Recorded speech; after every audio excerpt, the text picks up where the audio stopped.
Спомениците од Скопје 2014 се редеа со брзина на светлината. Повеќе од 30 споменици и над 20 автори ги изградија скулптурите, чија крајна цена никој се уште не може да ја пресмета. Нетранспарентноста на процесот, квалитетот на изградбата и изборот на уметниците нанозе ја крена јавноста, ја поттикна дебатата. Со текот на годините се појасна стануваше дилемата кој е всушност творецот на проектот Скопје 2014. Па на еден превезен начин проектот Скопје 2014 е проект на граѓаните на Република Македонија. Бидејќи парите кои се потрошени на тој проект се пари наши, мои и ваши, кои што доаѓаат од даноците, од буџетот на Република Македонија, кој што е буџет на сите граѓани.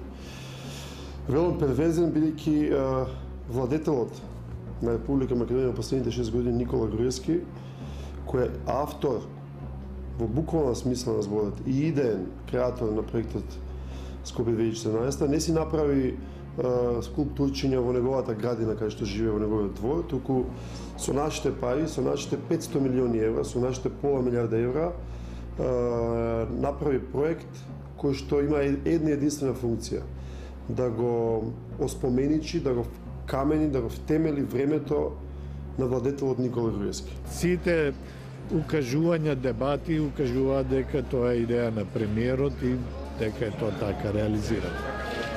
Дека сите му повладувале на неговото мислење. Дури партијата на власт ВМРО-ДПМН не крие дека е творец на Скопје 2014, иако луксузниот проект се плаќа од буџетот, во својот отчет партијата го препишува како свое дело. Но ова не беше случај претходно.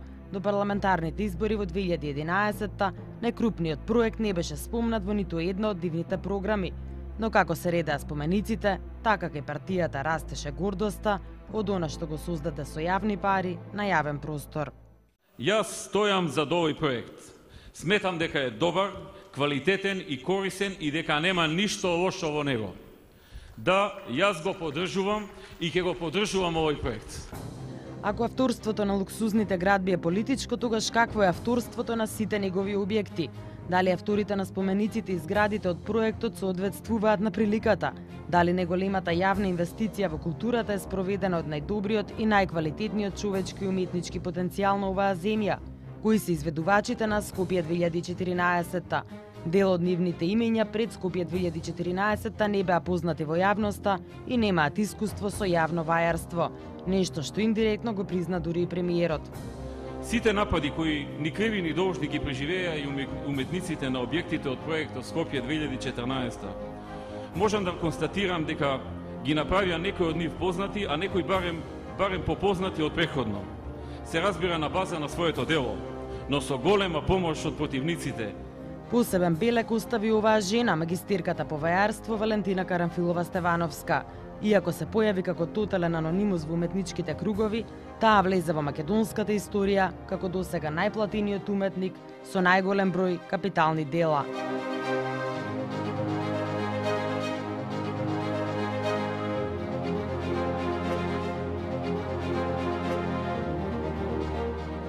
Не постои никаков официјален документ за тоа колку заработила Стевановска од сите овие проекти.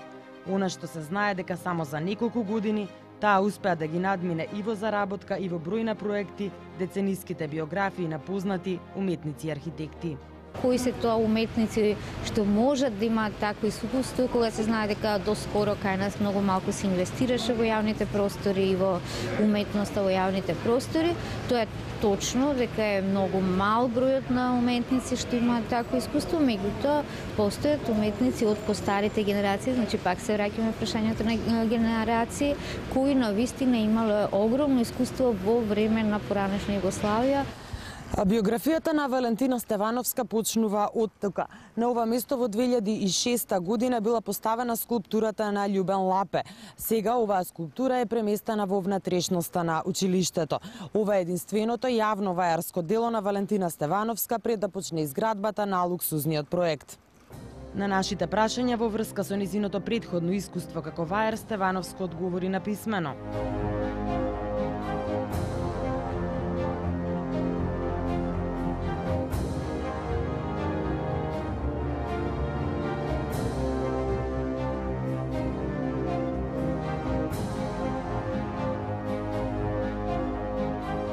Според нејзината биографија, Стевановска дипломирала во 2004 на Факултетот за ликовна уметност на 35 годишна возраст. Магистрирала во 2007 година и веднаш станува помлад асистент по вајарство. Нејзиното претходно искуство нема никаква поврзаност со вајарството. Работела како моден креатор и дизајнер, а учествувала и на фестивалот Модест. Знаете, тие сигурно ќе ви покажат диплома. Дипломата во оваа земја значи компетенција, но на вистина треба да се подзамислиме, значи до толку имаме искуство, на крајот на криштата имаме во оваа земја и скулптури од некое друго време, значи во однос на изработката, во однос на статиката, во однос на динамиката на скулптурата, како тоа изгледа. И јас сметам дека еве изолирано од се претходно, дека ова се лоши скулптури. Просто лоши скулптури, лоши примери во скулптуралната уметност. Но ако прочепката малку подлабоко низ историјата на Валентина Стевановска, се стигнува до конфекцијската куќа Фокабо. Ова се извадоци од Централниот регистар, каде што стои дека Стевановска е собственик на Друштвото за производство и продажба на конфекција Фокабо Класик, сместена во аеродром, а фирмата е отворена во 2005 година. Токму фирмата Фокабо беше топ тема во медиумите пред Стевановска да стане еден од главните актери во проектот Скопје 2014. Извадоците од медиумските архиви покажуваат дека во 2005 година газдата на Фокабо, инаку брат на Стевановска, сам порачал пожар во шивалницата во Железара, откако претходно ја осигурал робата на 3.600.000 денари. Братот на Стевановска беше осумничен и дека со закана со огнено оружје принудувал вработени да ги продадат акциите. За ова дело тој беше осуден со условна казна. Периодот по нејзиното дипломирање во 2004 година неверојатно е најбурниот дел од животот на Валентина Стевановска.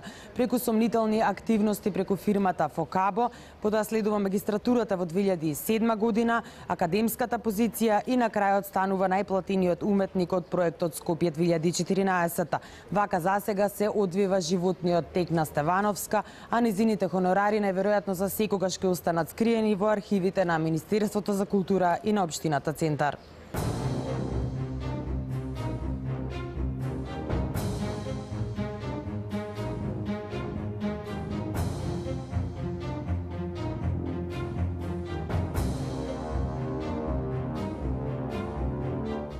Но за ова никој не успеа да добие конкретен одговор до општината Центар. Се вртеа суми од 65.000 до 650.000 евра за незиниот хонорар за војнот на конј. Официјален документ никогаш не беше објавен. Нашите обиди да добиеме одговори за биографиите на авторите и за висината на хонорарите беа игнорирани од страна на општината Центар. Прашање поставивме и преку електронски пат и според Законот за слободен пристап до информации. Од таму молк, секој обид да разговараме со портпаролот на општината Јовица Ацковски завршуваше вака. Значи, Јовица, не те замолив, ако може на прашањата ми биде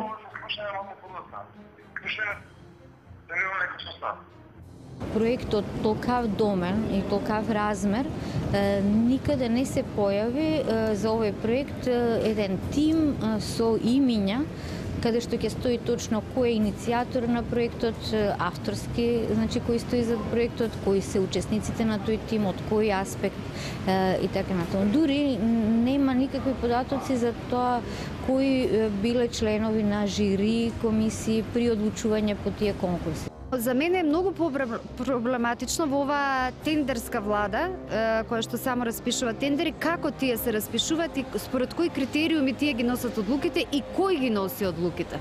Значи, јас не знам кој се пријавил на тие тендери, односно ние граѓаните не знаеме, да, на конкурсите кој се пријавил, не знам според кои критериуми, сигурно може би биле некаде објавени јавно, иако главно тоа се забошотува некаде. Нетранспарентноста на уметниците кои влегоа во историјата со проектот Скопје 2014 продолжува и понатаму. За Константин Јанев се знае дека завршил на Факултетот за ликовна уметност и ги изработил двата лава на мостот Гоце Делчев и оградата на мостот кај Холидей Ин. Тој ќе остане запаметен и по изјавата дека да се праша за хонорар е еднакво на пцовка. Слично заврши обидот, втор пат да го прашаме за неговата биографија.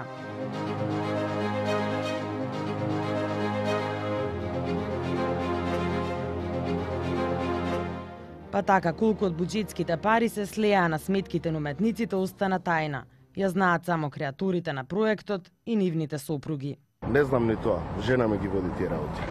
Авторите кои што се имење и презимење, може би видиме и јас и вие. Бидејќи тие автори ништо не значат. Во ниедна читанка, во ниедна домашна или странска литература, името на, да речеме, онаја Валентина Стефановска ништо не значи. И тоа е обичен лаик во уметноста и во архитектурата го знае. Така да тие се избрани по една пионска логика, тие се обични, јас викам текстилни кукли наполнети со партали внатре, кои што треба само да одработат една приказна визија на лидерот. Ке ја викне Вале Стефановска, Груевски каже, бе сакам да направиш ако може Александър, колку да биде голем, најголем на свет да биде. Или Филип, колку да биде голем, малце помал. Кај да го ставиш во центар стајга во и другите. И тоа личи како една кулиса, како една голема Потемкиново село. Тие оддалеку личи како картони, а коштаат многу скапо. Така да Валентина Стефановска ќе биде само еден од срамните јунаци во оваа приказна и другите автори на проектот. Тие што се согласиле да бидат измеќани на авторот, идејниот и суштинскиот автор, тоа е Никола Груевски. Искуството можеби не секогаш гарантира квалитетно, добро познато е дека онаму каде што владее нетранспарентноста, има и што да се сокрие, особено кога станува збор за енормни суми дадени за споменици во време кога во Македонија цветаат невработеноста и сиромаштијата. Од она што успеавме да го најдеме на веб страницата за јавни набавки, цените за изработка на спомениците во метрополата се движат вака. Војнот на Куинсо Фонтана 10 милиони евра. Првите лавови на мостот Гоце Делчев 1,2 милиони евра. Вториот пар лавови на мостот Гоце Делчев 1,1 милиони евра. Асном 1,6 милиони евра. Јустинијан први 1,3 милиони евра. Свети Климент и Наум Охридски 585.000 евра. Методи Андонов Ченто 1,1 милиони евра. Димиджиите 970.000 евра. Никола Карев 850.000 евра. Гоце Делчев и Даме Груев 850.000 евра, Цар Самуил 800.000 евра и Карпош 540.000 евра. Во леарниците во соседството скулптури со слични димензии може да се изгледат за суми до 100.000 евра. Споменикот на Скендербек чинеше вкупно 82.000 евра, 60.000 евра за изработка, а остатокот за царина и за други давачки. Целата реконструкција на плоштадот што јас ја изведов чинеше 1,5 милиони евра.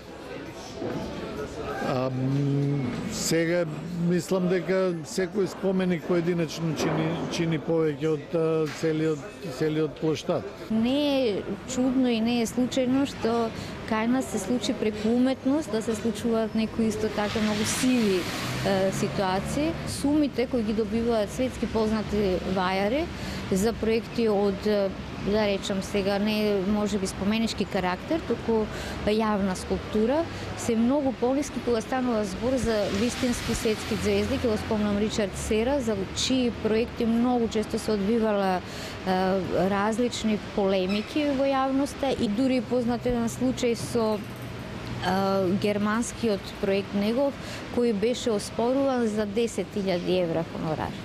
Ако прошетате по македонските галерии, ќе ги видите делата на доајените на македонското современо сликарство Лазар Личиновски и Никола Мартиновски. Една слика на Мартиновски се движи од 1.500 до 10.000 евра, што значи дека потребни се повеќе од 200 вакви дела за да ја достигнат сумата на еден просечен споменик од Скопје 2014. А кои беа тие Мартиновски, Личиновски?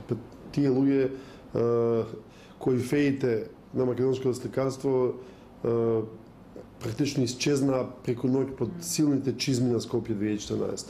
Јас не знам да го викнавме Кристо или не знам Френк Гери, архитектот, или не знам Норман Фостер, дека за тие пари ќе добиевме нешто многу позначено. Куќата на Личиновски скапе, буквално е руинирана и така натаму. И тоа е во суштина приказната на новото време на Никола Груевски. Се што било претходно е безвредно или помалку вредно, ќе изградиме ново, поубаво и постаро, како што вика некој. Пред точно 6 години Зоја Личиновска, сопругата на Лазар Личиновски, ја објави одлуката да ја подари нивната заедничка куќа заедно со големата колекција слики на државата. Еве а куќата денеска во 2013 година.